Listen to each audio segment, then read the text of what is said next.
Salary সেটা তো পাখির বেতন আসছে 17,000 টাকা, আপনি দিয়েছেন 15,000 টাকা। এই যে মুন্নির বেতন আসছে 21,000 টাকা, আপনি দিয়েছেন তার 18,000 টাকা কেন? স্যার ডাকছিলেন? হ্যাঁ ফারুক সাহেব বসেন। ফারুক সাহেব, বিলাইনের আজকে প্রোডাকশন কত? স্যার বিলাইনের প্রোডাকশন ঘন্টায় 60 পিস। ঘন্টায় 60 পিস, এত কম কেন? স্যার তার জন্য অর্ডার আসে না বিলাইনে, এই জন্য প্রোডাকশন ঘন্টায় 60 পিসের নেমে আসছে। ফারুক সাহেব, আমার ফ্যাক্টরিতে হেল্পার অপারেটর কেন টিকে না? লোকজন পাওয়া যাচ্ছে না, প্রোডাকশন ফিল হচ্ছে না। এভাবে যদি চলতে থাকে আমি তো ফ্যাক্টরি চালাতে পারবো না, সব বাইরে আচ্ছা হয়ে যাবে। সমস্যাটা কি? 5 তারিখ করে স্যালারি দিয়ে দিই, কোনো অপারেটর হেল্পারের সাথে কেউ খারাপ ব্যবহার করে না। কমপ্লেন ফ্যাক্টরি, প্রত্যেকটা কাজে রেট করা, তাহলে প্রবলেমটা কোথায়? নিশ্চয় কোথাও না কোথাও সমস্যা আছে। আপনি এটা একটু নিজে পার্সোনালি দেখেন তো সমস্যাটা কোথায়। ঠিক আছে স্যার, আমি পার্সোনালি ব্যাপারটা নিয়ে কাজ করতেছি। হ্যাঁ হ্যাঁ তাই করেন, যান। না বুঝতেছি না। খালা, এই অফিসে চাকরি বাকরি করবো না, ভাবতেছি বেতনটা পাইলে চাকরিটা ছেড়ে দিব। কে রে, কি সমস্যা? সারাদিন এত কষ্ট করে প্রোডাকশন দিই, এই মাসে বেতন পাওয়ার কথা ছিল 17,000 টাকা, পাইছি কত? 15,000 টাকা। কও চাকরিটা কেমনে করবো কও? তুই ঠিকই কইছস, আমি ওই মাসে বেতন 2,000 টাকা কম পাইছি। ভাবতাছি এই চাকরিতে চাকরি করুম না, এই মাসে চাকরি ছেড়ে দিই। হাই, আপনারা কাজ বাদ দিয়ে এখানে কিসের গল্প করতেছেন? বেতন নিয়ে কি বলতেছেন? হ্যাঁ আসেন, আমার চেম্বার আসেন, আপনারা দুইজনই আসেন, আসেন। ল যাই, স্যারে যে এবার কি কয়। জি স্যার বলেন। ও আপনারা আসছেন? জি স্যার। কি হয়েছে আপনাদের সমস্যা কি? আপনারা দেখলাম বেতন নিয়ে কথা বলতেছেন, কি বেতন কি সমস্যা হয়েছে? স্যার আমার বেতন পাওয়ার কথা ছিল 20,000 টাকা, আমি পাইছি 18,000 টাকা। বেতন কম পাইছেন 2,000 টাকা।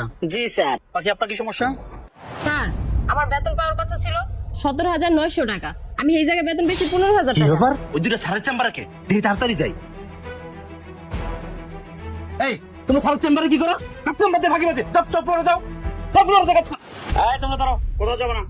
ফারুক সাহেব থামেন, ওদেরকে আমি ডাকছি। হ্যাঁ পরে এভাবে আমি 3 মাস ধরে বেতন কম পাইতেছি, ভাবতেছি আমি চাকরিটা ছেড়ে দিব। কি বলেন? 3 মাস ধরে স্যালারি কম পাচ্ছেন, আপনি আমার কাছে আসেন না কেন? কারণ কি ওনারা বেতন কম পাইছে কেন? স্যার এটা তো আমি জানি না, ওদের বেতন যা আসে আমি তো তাই দিয়ে দেই। তাই দিয়ে দেন না? হ্যাঁ জুয়েল, এদিকে আসো। সালাম সালাম। তুমি তো বিলেনে চলবে না? পকেট জানে যে মুন্নি, যতটি গত মাসে কত প্রোডাকশন দিছে? স্যার 7,200। 7,200 না? 7,200 ইন্টু 3, 21,000। আপনি বেতন কত পাইছেন? 18,000। 18,000 না? বেলজনা পাটা পাখি যত প্রোডাকশন কত দিছে কত মাসে? স্যার 4,600। 4,600। পাখির বেলজনের রেট দেওয়া হচ্ছে 4 টাকা। 600। কি ব্যাপার? ওনাদের প্রত্যেকের স্যালারি শিটে গন্ডগোল, কারণটা কি? স্যার স্যালারি তো ঠিক মতোই দেয় স্যার, সবগুলো ফাঁকি বাজ, মিথ্যা কথা বলে স্যার। না, আমি কন্ট্রাক্টে কাজ করাই, সবার কন্ট্রাক্টে রেট দেওয়া আছে। ওনার 4 টাকা, ওনার 3 টাকা, তাহলে বেতন কেন কম হবে? প্রত্যেকটা অপারেটর 2,000-3,000 স্যালারিতে ঘাবলার, আপনি জানেন না? এই জুয়েল, টাইম শিখনে যাও, টাইম শিখনে গিয়ে এই মাসের স্যালারি শিট নিয়ে আসো। স্যার আমি তো ওকে বেতন ঠিক মতোই দিয়ে দিছি, ওরা কি কারণে যে কম কয়? কি কারণে কম কয় দেখতেছি, দাঁড়ান। স্যালারি শিটে তো পাখির বেতন আসছে 17,000 টাকা, আপনি দিয়েছেন 15,000 টাকা। এই যে মুন্নির বেতন আসছে 21,000 টাকা, আপনি দিয়েছেন তার 18,000 টাকা কেন? স্যালারি শিট তো এরা, তাহলে আপনি কি দেখে ওদেরকে বেতন দিলেন? স্যার আমি আসলে আপনার কথা চিন্তা করে আলাদা একটা স্যালারি শিট করছি, ওই স্যালারি শিট দেখে ওদের বেতন দিয়ে একটা বুঝ দিয়ে দিছি, সবাই কাছে 2-3 টাকা কাটাই রাখছি, ভাবছি এই টাকাগুলো সব জমায় আপনারা দিয়ে দিতাম। স্যার তার আগে এই ঘটনাটা ঘটে গেল স্যার। আর স্যার সামনে স্যার কুরবানির আগে যে স্যার সব বেতন দিয়ে দিই, স্যার ওই যে আসবো না, এই কথা চিন্তা করে স্যার সবার কাছে কিছু কাজে রাখছি স্যার। ভালো করছি না স্যার? ফারুক সাহেব, ফ্যাক্টরিটা আমার, আপনার না।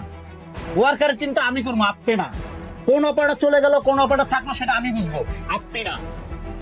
মাইন্ডেড। ফারুক সাহেব, আপনি কি সাহস আছে স্যালারি শিট তৈরি করে? ফ্যাক্টরিটা আমার, আপনি আর এক স্যালারি শিট কত করে আপনি জ্বালিয়ে করেছেন, চিন্তা করছেন একবার? সরি স্যার, আমার ভুল হয়ে গেছে। আসলে ভুল আপনার না, ভুল আমার। ফ্যাক্টরিতে আত্মীয়-স্বজন নিয়োগ দিছি, আপনি আমার বইয়ের ভাই শ্যালক, আপনি কাজের পাওয়া বুঝেন না, আপনি ম্যানেজার পোস্টে বসাই দিচ্ছি, আর আপনি সেই সুযোগটা নিচ্ছেন। সেই সুযোগ নিয়ে অপারেটরগুলো জ্বালিয়েতে করছে, আজ 3 মাস ঢুকাইছি আপনারে, 3 মাস যাবত এই বেতন নিয়ে জ্বালিয়েতে করছেন।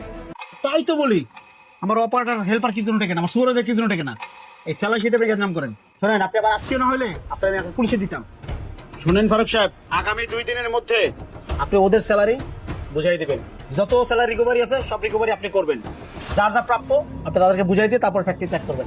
আর আপনি অন্য জায়গায় কিভাবে চাকরি করেন সেটা আমি দেখে নেব। আপনি বাংলাদেশের কোনো ফ্যাক্টরিতে আপনি চাকরি করতে পারবেন না, সেই ব্যবস্থা আমি করবো। জান, আমার চোখের সামনে দিয়ে যান।